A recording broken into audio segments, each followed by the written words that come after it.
welcome to Beyond the Adjustment. Today we have with us Stacy, am I saying it right, Levine? Levine. And she is with Healthy Parks, Healthy Person. Mm-hmm. Correct. And so just give us a breakdown, kind of give us an idea. What is Healthy Parks, Healthy Person, how it came about, just kind of give us how it all came together. Okay, great. Well, Healthy Parks, Healthy Person is a statewide nonprofit. So we cover the entire state of Tennessee. Nice. Anyone in the state can use this program for free. And it's an incentive program aimed at getting Tennesseans outdoors for their health.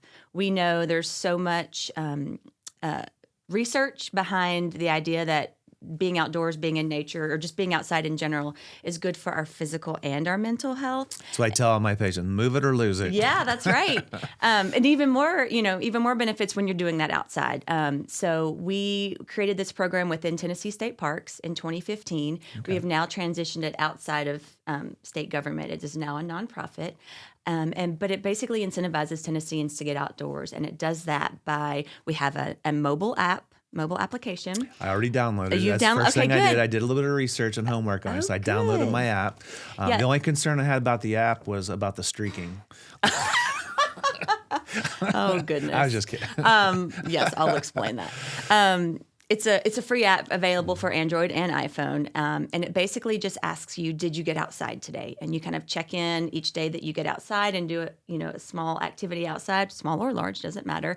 And every time you check in on the app, you earn points, and then you can eventually redeem your points for free stuff. Cool. So we have a rewards side of the program that allows users to earn free outdoor gear. So we have hiking packs and hammocks and binoculars and jackets and beanies and all sorts of things, outdoor gear that you can earn for free. Very nice. Through the program. So it's a free app and you earn free rewards.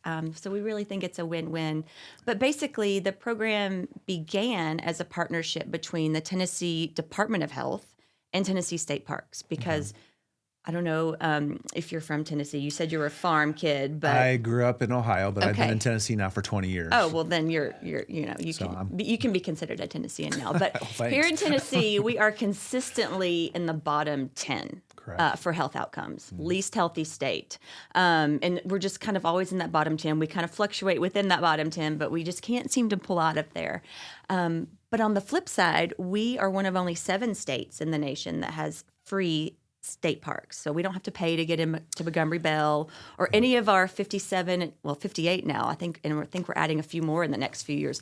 Nearly 60 state parks across Tennessee that you can go to for free. And so when this program started, like I said, it was a partnership between our Department of Health and our Tennessee State Parks, trying to figure out, what are some other incentives or strategies we can provide Tennesseans to incentivize them to get out and use these parks as a public health tool. Well, how did you get involved in this program? Did you create it, or were you just involved with the state, or how did it all come about? So that's an interesting roundabout kind of journey. But prior to working with this program, I was working for another nonprofit called the Governor's Foundation for Health and Wellness, and it was more of a community-based kind of ground up movement to try and get communities to quit tobacco, move more, and eat better. And then when that program kind of dissolved, I already knew about Healthy Parks, Healthy Person because we promoted that within the Governor's Foundation. Makes sense. So I was able to kind of just come on board as the new administrative director. But my actual professional background is in architecture. Okay. Right. That makes a lot of sense with health. So much sense. So I have an architecture degree. I worked in the architecture field for nearly 15 years. Wow. And I loved it. It is still a passion of mine. I love just buildings and historical architecture. I love design. I love creative problem solving. Yeah, you're talking my language because I'm into history and I'm into architecture and building same way. So working as an architect, I knew I wanted to be an architect because I wanted to use my creativity to solve a problem that benefited people. And so in doing that, I was designing houses and retail spaces and restaurants and helping design schools and just community civic spaces. Very cool. And I felt good about that. Yeah. But after a certain amount of time, I really was tired of sitting behind a computer day in and day out. Makes sense. So anybody who has a desk job, I feel you. I just kind of felt my soul slowly, being sucked away. And I'm very much a people person, and I love working within communities. And so I thought, how can I take my use my creativity to solve a problem that benefits people? And I do have a personal passion for health and wellness, just always have. Was a cross-country runner, and my family, my husband and I have 3 kids, and we love to go hiking and camping, and I just love physical activity and the outdoors. So working for these 2 nonprofits just kind of came along, and I jumped right in and haven't looked back. My husband is an architect, so I still get to talk about architecture with him over the dinner table. So I'm not really missing that part of my life. Right. How cool. Yeah. So it's very neat. It's been really fun. I've learned a lot. People in the health and wellness field, yourself included, are just so fascinating. And, it's something we are when we have good health, we take it for granted. But, True. But unfortunately, we all probably in our lives have time that we need to come at it from the other side. Yeah. And I always say health can be your greatest asset, or it can be your worst enemy. Yeah. So your Your health is greatest just liability. critical. Yeah, Yeah. exactly. So, health is something we do take for granted until we lose it. But I just love this initiative. I think it's fantastic. And one thing I have learned moving to Tennessee is I think their state park system is amazing. It is. I ride motorcycles, so we Okay. visit a lot of them because we go to the lodges to eat. Yeah. The motorcycles, Yeah. pull up places to eat. Yeah. So we've always enjoyed the parks immensely. Yeah. I have to say, before working with Tennessee State Parks, I didn't know much. I mean, I, of course, grew up with Montgomery Bell right in our backyard. We have such a gem of a state park. We have one of the resort parks, is what it's called, because it has a golf course and it has a lodge and it has that restaurant. And so we're just so lucky that we can just pop in there anytime and enjoy those amenities as well as the trails and such. But I have to say, park rangers are the coolest. Now that I've been careful. Now that I've been around them more, they, not only are they naturalists, not only are they outdoors people, they know everything about the birds and the flora and the fauna, but they can use a chainsaw and clear, trails. They can talk to children and do school group. I mean, they're just the coolest. I want to be a park ranger in another life. Yeah, I agree. They are definitely a unique group, unique qualifications. And like I said, most of the ones that I have met over the years, usually it's related to history, state parks. Yeah. I mean, the knowledge base is just incredible. It is. Absolutely incredible. So Yeah. very good. Yeah. So is there anything that you guys have coming up soon, or any programs you want to share with? Promotions, anything. Yeah. So within the Healthy Parks, Healthy Person program, we have a wonderful community online. We have a Facebook page and an Instagram. So I invite all your listeners and viewers to come follow us there. But we host about 3 challenges a year, and we just wrapped up February. And so basically the way that works is we ask all of our users if they want to participate in it's usually a month-long challenge.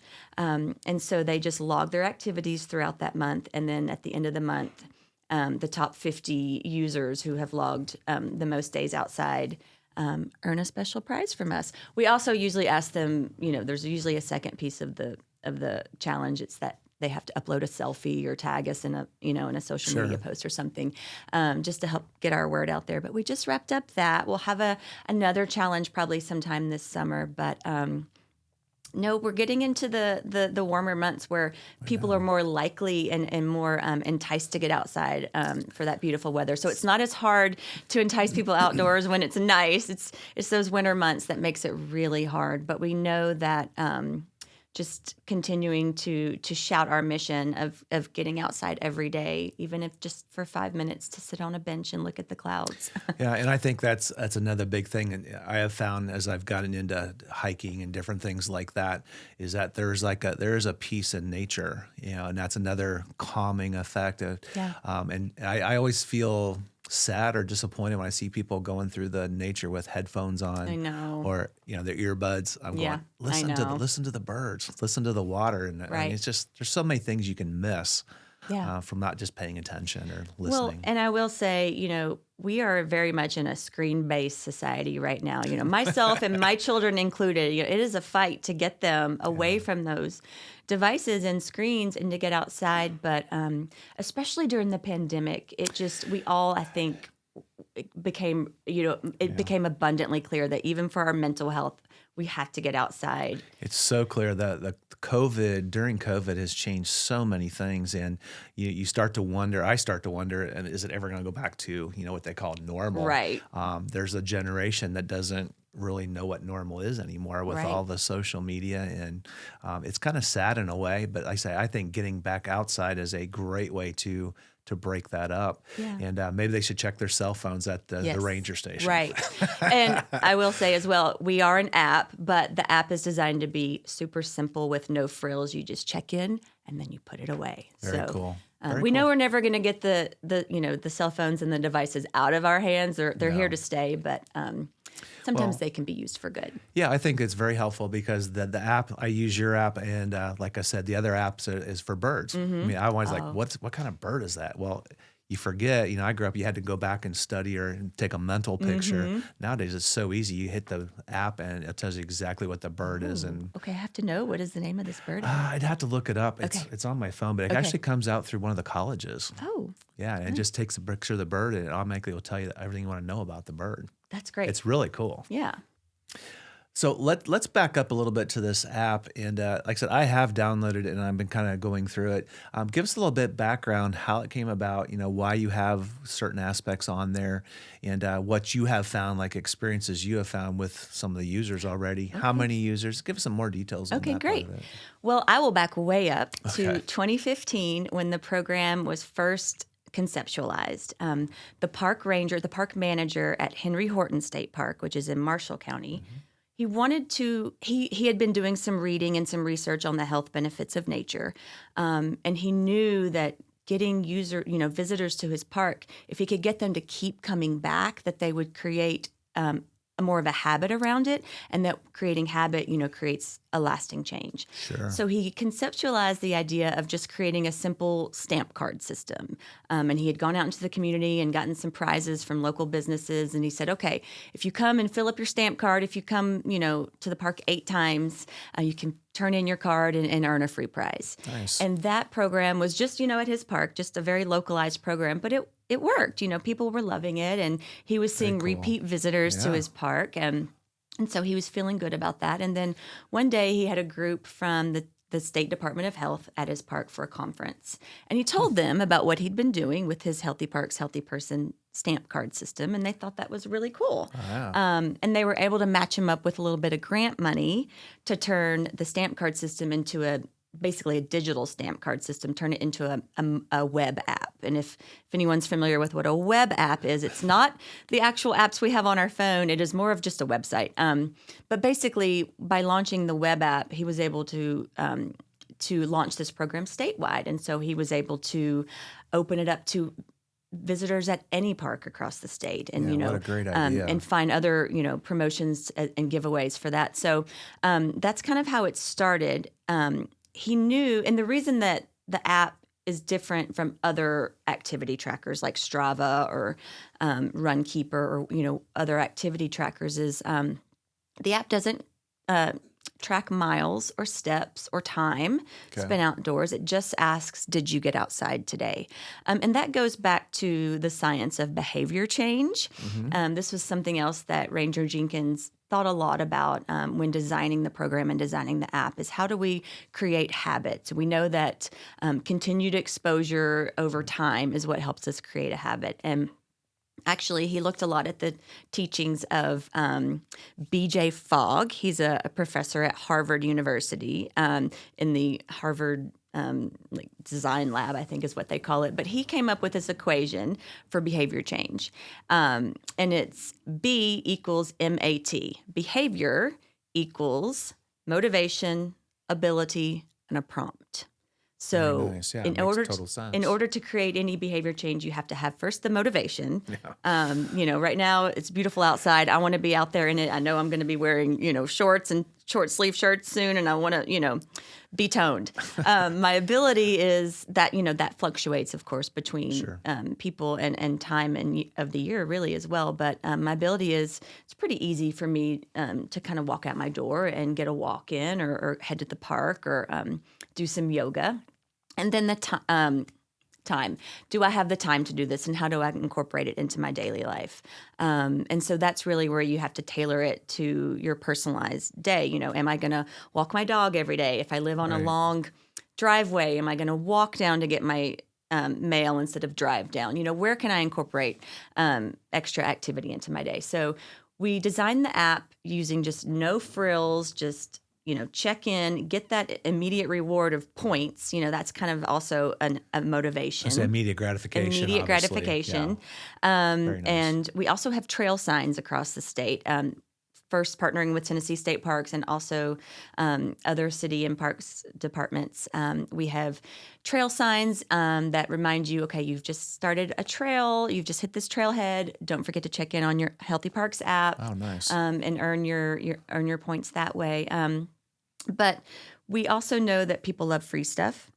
And that's also a motivator. Of course. And so that is why our program is unique and different in that we give out free rewards. And so if someone says, oh, okay, I really want to earn that North Face hiking pack, that's a really great reward. But I know I've got to earn, X many points to do that. And so I'll have to get outside many days and, weeks and months probably to earn that one. So in that sense, we're hoping to not only help people change their behavior, but also foster appreciation for the outdoors and create good stewards for our parks and our outdoors. Yeah, and I think that's another great aspect of that is that you are creating, like you said, stewards. So they're going to pay attention as the park's staying clean, or they're going to be more mindful of keeping litter or trash picked up. I think it's more of awareness. There's so much to it. Awareness, the mental aspect, the creating a better habit. So it's not just get out and walking. Yeah. You're hitting so many different areas. Yeah, and we have some great qualitative feedback that we've received over the years from our app. Okay. One of the first earliest stories that I was involved in was a gentleman, when I first came to be a part of the program, was a gentleman had downloaded the app and he wanted to start hiking just one day a week. He wanted to just lose some weight, and he started hiking one day a week at his local park. And then he got in a little bit more shape and started to like it more. And he added another day to the week. And then eventually he was hiking, 4 to 5 days a week. He had gone off his blood pressure medicine. Wow. He had lost 30 pounds. And at that point he could have earned any of the rewards, in the app. But, he was like, I just want a cap. He was talking to me. I just want the ball cap. It's not about the physical rewards for me anymore. It's more about those intrinsic rewards, which was just that's so cool. So cool. Yeah. We have families who do the program together. So since it is an app, a lot of, younger children, hopefully and thankfully, don't have maybe their own cell phones, but families will create accounts for each other and do it together, and kind of incentivizes or gamifies the act of getting outdoors and getting active. And I could see how it might foster some competition. Oh, for compete sure. with each other. I could see that for happening sure. That's as where well. that streaking comes in with the app. Just like do you want to explain that? I will before we go explain the further? streaking. If anybody has ever downloaded an app that gives you extra points if you check in so many days in a row, that's a streaks and a streak bonus. And so if you check in 4 or more days a week, you get a streak bonus, so you get extra points added to your account. And then if you do that for 4 weeks or more in a row, you get even more points. So it's Very kind nice. of helping to build that habit and incentivizing you for doing so. Yeah, that's awesome. I mean, I think everything that you're doing is fantastic. I think it's going to help you. It's going to help reach more people. And like I said, it's so simple. Yeah. You can just go out, and like you said, we have access right here to Montgomery Bell, and we have such beautiful parks in Tennessee. Yeah. And there's hiking and there's waterfalls. I mean, it's just endless. And if you want to get into the mountains, you can go to the East Tennessee. Now you're in the mountains. Right. We are so lucky here in Tennessee. We have such a beautiful state and so many parks and assets. And I would agree. and I'll have to say, even though the program is called Healthy Parks, we encourage you to get outside wherever you can, even if it's just that nearby nature, as we like to call it, just walking around your neighborhood or going for a walk on your lunch break around the parking lot, whatever you have to do. We know that there are proven mental and physical benefits 100%. for being outside. And so, for example, some of the physical benefits, of course, we're going to get vitamin D, which we can't really get anywhere else. Sure. It's going to lower our blood pressure. It's going to increase serotonin. It's for children. It's especially important to get outside, and not just on playgrounds and flat pavement too, as well. For children, they need that kind of vestibular sense is what it's called. They need that to be nurtured, and that's what children get from hanging on monkey bars and rolling down hills and spinning in circles. It's kind of that that balance sense, and so that's so important for children. And they're not getting that during the school day if they're just inside and on flat surfaces and. Well, especially since they've taken a lot of the physical education out. I know they put some back, but I don't think it's never gone back to. No, and I don't necessarily think that's what school's designed for, in my opinion. Right. That's where it should become extracurricular, and it just you take one step at a time. That's all you have to do is start at one step at a time. Yeah, and we know. And speaking of one step at a time, we know that. For some people, maybe it's not natural to want to go out and do a hike or a walk or to be outside. It may be a scary place for some. Some of us may not know how to dress for the weather, or we're going to encounter bugs or critters, or you're just going to encounter bugs. You're not sure what you're going to, what maybe you just don't feel comfortable. True. And so this program also has some education components. I talk to people all the time about how to get started with an outdoor physical activity practice, and how to educate yourself on, like I said, the weather and any other kind of physical constraints, as well as your mental constraints around getting outside. Because for some people, it's a scary place, but we're here to kind of help make it more fun, make it a little bit more engaging, and be a community of support. So one of the most important things that I have always teach, however you want to say that, is the importance of motion and movement. And you mentioned balance, which I really try to teach my patients how to balance, because that's one of the number one injury creators, especially as we get older. Our balance gets less, but it can be trained. And I see crossovers and connections to what you're promoting as well, just because movement is good for everybody. It's a move it or lose it. It really is. And like I said, our lifestyles are just getting more and more sedentary. And I fully admit, I'm there too. I think we're all guilty of that. We are. Like I said, unfortunately, heart disease is still one of the number one. It's still the number one killer, I think, for the last 20 years. Yeah. And programs like this will feed right back into that, and how you can decrease that. You already mentioned the lower blood pressure, just because you're more physically fit. And again, motion. Yeah. So simple. Right. And the CDC recommends that adults get 150 minutes of moderate exercise a week. So that's about 20 minutes a day. But for children, they need 60 minutes a day, a full hour. Right. And so if they're not getting that at school, you have to make sure they're moving after school and on the weekends with family and things. Yeah, and I think that's important as parents. Again, we're both parents as well. Is that you have to be the guidance in that. I mean, it's too easy to sit down. I'm just as guilty as anyone else. It's too easy to sit down and get caught up, and the next thing you know, there's been 20 minutes has passed, and you could have been walking for 20 minutes or been active doing something. Right. So, Stacy, I want to thank you very much for taking the time out of your day to come in and share with us. I find this very interesting, and I think it's exciting to know that we have this. I honestly did not even know about this program until we got introduced. Yeah, well, thank you so much for having me. And I encourage all of your listeners and viewers to just look us up in the App Store, Healthy Parks, Healthy Person. It's got a little green leaf logo. Download it for free and follow us on the social media, and just come be a part of this wonderful community. Yes, and anyone who's listening to this or anybody's watching this, we will have all the contacts. Miss Andy will take care of all that information and have it up there on the internet and everything for us. So thank you very much. Happy trails. Happy trails. You've been listening to Beyond the Adjustment, where we have conversations with other health-minded professionals to create a healthier community.